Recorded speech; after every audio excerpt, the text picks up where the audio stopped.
ఆయన ఒక స్టేట్మెంట్తో దీన్ని కొట్టేయాలని చూడటం నిజంగా ఈ రాష్ట్ర ప్రజలందరూ కూడా అసహించుకుంటున్నారు.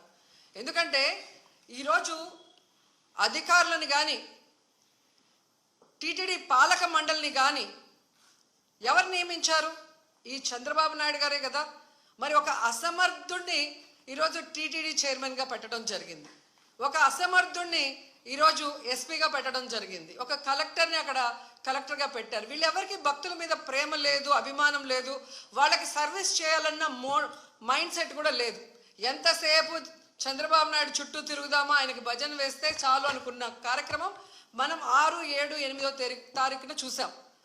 జిల్లాలో ఉన్న తిరుపతి, చిత్తూరు జిల్లా ఎస్పీలతో సహా ప్రతి ఒక్కరూ కూడా చంద్రబాబు నాయుడు చుట్టూ తిరుగుతూ భజన చేస్తూ ఈరోజు ప్రజల్ని గాలికి వదిలేశారు. కాబట్టే నిన్న ఇంత పెద్ద సంఘటన జరిగింది.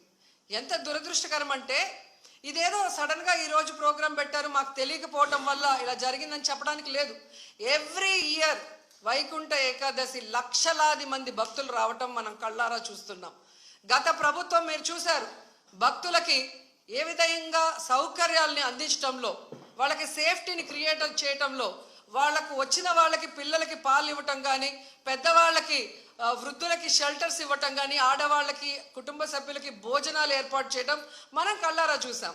కానీ నిన్న ఫుల్ డే జనాలు ఎండల్లో రోడ్ల మీద పార్కుల దగ్గర కూర్చొని ఉంటే మంచినీళ్ళు ఇచ్చేవాళ్ళు లేడు, చిన్నపిల్లలకి పాలు ఇచ్చేవాళ్ళు లేరు, ముసలోళ్ళకి షెల్టర్స్ లేదు, భోజనాలు లేదు.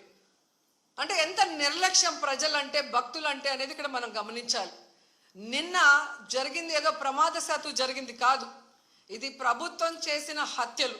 ఎందుకంటే చంద్రబాబు నాయుడు గారి నిర్లక్ష్యం, ఆయన నియమించిన టీటీడీ పాలక వర్గం, అలాగే దేవాదాయ శాఖ మంత్రి, అలాగే డిప్యూటీ సీఎం, అలాగే హోంమంత్రి, వీళ్ళందరి నిర్లక్ష్యం వల్లే ఇది జరిగింది. కాబట్టి వీళ్ళందరి మీద కేసులు, అంటే క్రిమినల్ కేసుల్ని ఫైల్ చేయాలని కూడా మేము డిమాండ్ చేస్తున్నాం. ఎందుకంటే మొన్నే మనం చూసాం, తెలంగాణలో ఒక సినిమా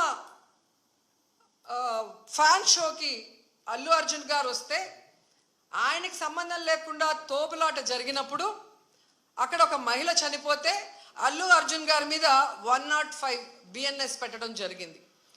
మరి అలాంటప్పుడు ఇక్కడ ప్రతి సంవత్సరం లక్షలాది మంది వస్తారని తెలిసి వాళ్ళకి సేఫ్టీ కల్పించి, వాళ్ళకి అన్ని సౌకర్యాలు అందించి, వాళ్ళకి టికెట్లు ఇవ్వడానికి క్యూలో ఏర్పాట్లు చేయాల్సిన బాధ్యత ఉన్న చంద్రబాబు నాయుడు గారి నుంచి, టీటీడీ చైర్మన్, పాలక మండలి నుంచి కింద స్థాయి ఎస్పీ వరకు మరి అందరూ బాధ్యత వహించాలి కదా.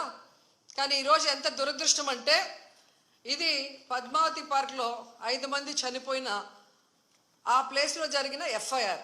దీంట్లో 105 పెట్టాల్సింది వీళ్ళు 194 BNSS పెట్టారు. అలాగే విష్ణు నివాసం దగ్గర ఒకరు చనిపోయారు, దానికి కూడా 105 పెట్టాల్సింది 194 BNSS పెట్టారు.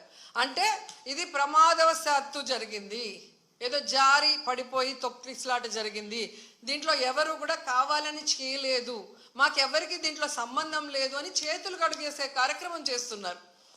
ఎందుకంటే వైకుంఠ ఏకాదశి దర్శనానికి వచ్చే భక్తులకి అన్ని సదుపాయాలు కల్పించాల్సిన బాధ్యత ఈ రాష్ట్ర ప్రభుత్వానికి ఉంది. ఈ రాష్ట్ర ప్రభుత్వం ఆ జిల్లా ఎస్పీకి, అలాగే కలెక్టర్కి బాధ్యతనిస్తారు, అలాగే పాలక మండలికి బాధ్యతనిస్తారు. సో వీళ్ళందరూ కోఆర్డినేషన్ చేసుకొని చేయాల్సిన పనిని ఈరోజు వీళ్ళు నిర్లక్ష్యం చేసి 6 మంది ప్రాణాలు బలికొని 34 మంది గాయాల పాలైతే ఎవరికి సంబంధం లేదు, ప్రమాదవశాత్తు జరిగిందని 194 BNSS పెట్టడం ఎంతవరకు సమంజసం? సో ఈరోజు నేను అడుగుతున్నాను, మొన్న విజయవాడలో హైందవ శంకారావం చేశారు, హైందవుల్ని మనం కాపాడుకోవాలి. మరి ఈరోజు ఇంతమంది హైందవ భక్తులు చనిపోతూ గాయాలవుతుంటే ఎక్కడికి వెళ్ళారు ఈ పీఠాధిపతులు? ఇప్పుడు బయటికి రండి, బయటకు వచ్చి తిరుమల పవిత్రతను కాపాడండి, అక్కడ చనిపోయిన వాళ్ళ కుటుంబాలతో మాట్లాడండి, ఆ చనిపోవటానికి కారణమైన ఈ ప్రభుత్వాన్ని, పాలక మండలిని నిలదీసి వాళ్ళ మీద క్రిమినల్ కేసులు పెట్టేంత వరకు మరి ధర్నా చేయండి. ఎందుకు మాట్లాడట్లేదు? అలాగే మీరు మొన్న చూస్తే అసలు లడ్డూలో కల్తీ జరగకపోయినా వీళ్ళు చెప్పిన అబద్ధాన్ని వీళ్ళ కూటమి ప్రభుత్వంలో ఉన్న బీజేపీ మాధవీలత గారు వందే భారత్ ఎక్స్ప్రెస్లో భజన చేసుకుంటూ వచ్చి ఎన్ని రకాలుగా మాట్లాడిందో మనం చూసాం. నిజంగా మీకు దేవుడి మీద భక్తి ఉంటే, భక్తుల మీద ప్రేమ అభిమానం ఉంటే, ఈరోజు 6 మంది ఎవరి వల్ల అయితే చనిపోయారో ఈ ప్రభుత్వాన్ని నిలదీయండి. ఈ ప్రభుత్వంలో ఎవరెవరు ఈ చావుకు కారణమయ్యారో వాళ్ళందరి మీద మోడీ గారికి చెప్పి క్రిమినల్ కేసులు పెట్టించండి. అంతేగాని ఈరోజు మీరు పూసుకొని మీరు చేస్తే మాత్రం అది కరెక్టు, వేరే వాళ్ళు చేస్తే తప్పు అన్నట్టుగా దొంగ మాటలు చెప్తూ ఎవరి మీద దుమ్మెత్తి పోయాలనుకుంటే ప్రజలు అన్నీ గమనిస్తున్నారు.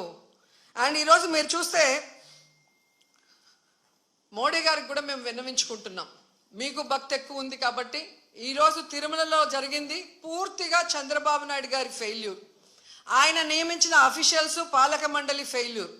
సో వీరందరి మీద విచారణ జరిపించి దీనికి ఎవరెవరి నిర్లక్ష్యం కారణమో వాళ్ళందరి మీద క్రిమినల్ కేసులు వేసి వీళ్ళందరినీ లోపల పెట్టాలి. ముందు వీళ్ళందరితో రాజీనామా చేయించాలని కూడా డిమాండ్ చేస్తున్నాం. ఇక హోంమంత్రి గారు ఉన్నారు. ఎప్పుడు ప్రెస్ మీట్ పెట్టి ఎవరి మీద దుమ్మెత్తిపోద్దామా, ఎవరిని మాట్లాడదామా అనుకుంటున్నారే తప్ప వీళ్ళు వచ్చిన తర్వాత ఈ రాష్ట్రంలో లా అండ్ ఆర్డర్ ఎలా దిగజారిపోయింది, మహిళల మీద ఎలా అఘాయిత్యాలు అవుతున్నాయి, ఏ విధంగా మనుషులు చనిపోతున్నారు తోపులాట్లో పోలీసుల నిర్లక్ష్యం వల్ల, వీళ్ళకి కంట్రోల్ లేదనేది స్పష్టంగా అర్థమవుతుంది. సో ఇలాంటి వాళ్ళని హోంమంత్రిగా పెడితే ఇంకెంతమంది ప్రాణాలు తీస్తారో ఒకసారి మీరే ఆలోచించి యాక్షన్ తీసుకుంటే మంచిదని కూడా కోరుకుంటున్నాను. అండ్ మనకొక సనాతన యోధుడు తిరుపతిలో ఆయన డిక్లేర్ చేసుకున్నాడు, నేను సనాతన యోధుణ్ణి, హిందువుల పక్కన నిలబడుతున్నా, హిందువులకు ఏదైనా జరిగితే నేను ఊరుకోను అన్నావు. అదే తిరుపతిలో ఈరోజు 6 మందిని మీ కూటమి ప్రభుత్వం చంపేసింది. దీనికి మీరు ఏం ప్రాయశ్చిత్తం చేస్తారు? చంద్రబాబు నాయుడుతో రాజీనామా చేయిస్తారా? మీరు బాధ్యత తీసుకొని రాజీనామా చేస్తారా? లేదా టీటీడీ చైర్మన్తో రాజీనామా చేయిస్తారా? హోంమంత్రితో రాజీనామా చేయిస్తారా? లేదా అందరూ కలిసి కట్టకట్టుకొని రాజీనామా చేస్తారా? మీ అందరి ఫెయిల్యూరే కదా ఇది. నిజమైన సనాతన యోధుడివైతే ఇప్పుడు రా, వచ్చి మీ ప్రభుత్వంలో ఎవరెవరి నిర్లక్ష్యం వల్ల ఇది జరిగిందో వారందరి మీద క్రిమినల్ కేసులు పెట్టించుకోండి. అంతేగాని ప్రమాదవశాత్తు జరిగిందని 194 BNSS పెట్టేసి చేతులు దులిపేసుకోవాలంటే మాత్రం వదిలే ప్రసక్తే లేదు అని కూడా ఈ సందర్భంగా తెలియజేసుకుంటున్నా. అండ్ చంద్రబాబు నాయుడు ఆయన లెగ్గు మహత్యం ఏంటో కానీ ఆయన ఎప్పుడు అధికారంలోకి వస్తే అప్పుడు ఈ రాష్ట్రంలో మనం ఎన్నో చావులు చూడాల్సి వస్తుంది. గతంలో గోదావరి పుష్కరాలు ఈయన పబ్లిసిటీ పిచ్చి వల్ల ఇలాగే గేట్లు తెరిచి జనాలు తోసుకొని ఒకరి మీద ఒకరు పడి 29 మంది చనిపోయారు. మొన్న ముఖ్యమంత్రి అయిన వెంటనే ఈయన నిర్లక్ష్యం వల్ల, ఈయన వైఫల్యం వల్ల దాదాపుగా విజయవాడ వరదల్లో 60 మందికి పైగా చనిపోయారు. మళ్ళీ ఈరోజు చిత్తూరు జిల్లా కుప్పంలో ఉండగానే 6, 7, 8 ఉండి పోలీసులందరినీ తిప్పుకొని ప్రజల్ని గాలికి వదిలేశారు. మానిటరింగ్ లేదు. ఎన్ని లక్షల మంది వస్తున్నారు, వీళ్ళకి ఏం సదుపాయాలు చేశారు, వీళ్ళకి ఎలా టోకన్స్ ఇస్తున్నారు, ఎక్కడ క్యూ లైన్స్ ఇచ్చారు అనేది ముఖ్యమంత్రి పట్టించుకోడు, చైర్మన్ పట్టించుకోడు, ఎస్పీ, కలెక్టరు, అలాగే ఎండోమెంట్ మినిస్టర్ ఎవరు పట్టించుకోరు. బాగా జరిగితే ఏమో మా గొప్పతనం 30 years ఇండస్ట్రీ, 40 years ఇండస్ట్రీ అని గొప్పలు చెప్పుకుంటారు. లేదు అంటే గత ప్రభుత్వ వైఫల్యం లేదా అఫీషియల్స్ వైఫల్యం అని ఎప్పుడు ఎవరో ఒకరి మీద దుమ్మెత్తి తప్పించుకోవాలన్న ప్రయత్నం చేస్తున్నారు. ఇది సీరియస్గా తీసుకోవాల్సిన ఇష్యూ. ఈ చంద్రబాబు నాయుడు గారి వైఫల్యం వల్ల, అసమర్థ వల్లే ఈరోజు ఇంతమంది చనిపోయారు. ఆయన నియమించిన వాళ్ళు ఎవరైతే ఉన్నారో వాళ్ళందరి నిర్లక్ష్యం వల్ల జరిగింది. సో వెంటనే ఈ ఎఫ్ఐఆర్లు మార్చి తప్పు చేసిన వాళ్ళ మీద క్రిమినల్ కేసులు పెట్టాలి.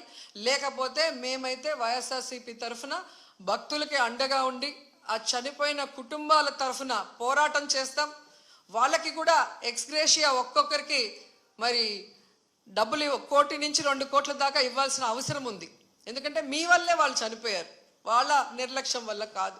అలాగే గాయాలైన వాళ్ళకి 25 లక్షల రూపాయలు కూడా ఇవ్వాలని డిమాండ్ చేస్తూ, నిజంగా తిరుపతి అమ్మాయిగా నాకు నిజంగా చాలా బాధేస్తుంది. ఎందుకంటే నాకు తెలిసి ఇంతవరకు తిరుమల చరిత్రలో ఇలా వైకుంఠ ఏకాదశి కోసం దర్శనానికి వచ్చిన వాళ్ళు చనిపోయిన దాఖలాలే లేదు.